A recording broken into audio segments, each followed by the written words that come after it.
MS ওয়ার্ডে auto কারেকশনের কিছু problem আছে, যেমন আমরা যদি বাংলা লিখতে যাই সেক্ষেত্রে দেখা যায় যে বাংলা লেখাতে যখন স্পেস দিই তখন কিন্তু লেখাগুলো চেঞ্জ হয়ে অন্য ডিজিট চলে আসে।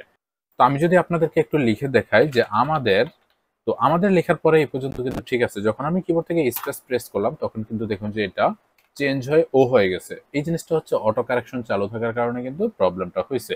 তো এখন আমরা কিভাবে এই অটো কারেকশনটা অফ করতে পারি প্রসেসটাই দেখব। তো এখান থেকে আমরা সর্বপ্রথমে ফাইল অপশনে চলে যাব। এখানে দেখতে পাচ্ছেন যে ফাইল নামের অপশন আছে, জাস্ট ফাইল অপশনে গেলাম। এখান থেকে চলে আসব অপশনস নামের অপশনে। জাস্ট অপশনস নামের অপশনটিতে আসলে এখানে যে ট্যাবটা ওপেন হবে, এখানে আমরা চলে আসব প্রুফিং অপশনটিতে। প্রুফিং এ আসার পরে অটো কারেক্ট অপশন নামে আমরা একটা অপশন পেয়ে যাব। তো আমরা এখানে অটো কারেক্ট অপশনে ট্যাপ করলাম। এখানে যে ট্যাবটা ওপেন হলো, এই ট্যাবে আমাদের বেশ কিছু কাজ আছে। এখান থেকে দেখতে পাচ্ছেন যে 5টা মেনু আছে: auto format, actions, auto correct, math auto correct, auto format, as you type. তো এখানে দেখতে পাচ্ছেন যে এই জিনিসগুলোর কারণেই কিন্তু আমাদের অটো কারেকশনটা হয়ে থাকে। তো এখানে আমরা অটো কারেক্ট যে অপশনগুলো আছে এগুলো যদি সবগুলো এখান থেকে তুলে দেই, ওকে, আমরা সবগুলো এখান থেকে তুলে দেবো। আমাদের অটো কারেক্টের প্রয়োজন নেই, আমরা যাতে কোনো কিছু লিখলে অটো কারেক্ট না হয় সেই জিনিসটার জন্য এই জিনিসটা করব।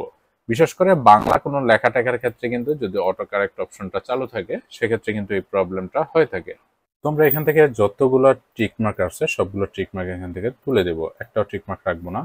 তো চেক করে দেখবো যে কোনো জায়গায় টিক মার্ক আছে কিনা। ব্যাস, আমাদের এইখান থেকে এই কাজটা শেষ। ওকে, দেন ওকে, এখান থেকে আবারও ওকে দিয়ে বের হয়ে চলে আসবো। এখন যদি আমরা কোনো টাইপের বাংলা লেখা লিখে দেখুন যে স্পেস দিলেও কিন্তু সেটা আর ভাঙতেছে না।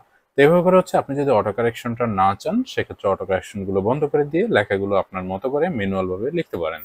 ভিডিওটা ভালো লাগলে লাইক করবেন, আর যারা আমাদের চ্যানেলটিতে এখনো নতুন দর্শক আছেন সাবস্ক্রাইব করে সাথে থাকবেন। দেখা হচ্ছে পরবর্তী ভিডিওতে। আসসালামু আলাইকুম।